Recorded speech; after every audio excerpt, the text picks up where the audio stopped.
आएगा। दूसरी करारदाद, पाकिस्तान तहरीक इंसाफ की क़यादत फवाद चौधरी के अगवा और बगावत के जाली मुकदमे के इंदराज की शदीद मजम्मत करती है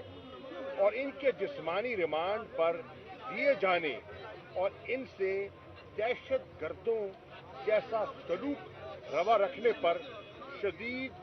तशवीश का इजहार करती है। ये दस्तूर की आर्टिकल 14 की सरीहन खिलाफ वर्जी और अदल इंसाफ के कत्लेआम के मुतरादिफ है। एक ही मुकदमे में 3 मरतबा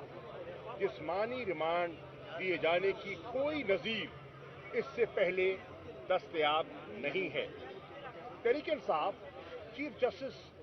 पाकिस्तान से मुल्तमिस है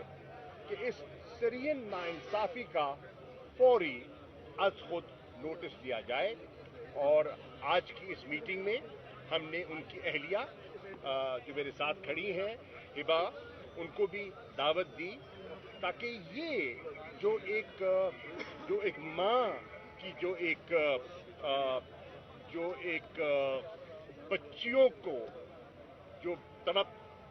माँ ने देखी है वो इन्होंने अपना उसका हाल बयान किया, जिस पर हमें बहुत सदमा और अफसोस हुआ कि ऐसा नहीं होना चाहिए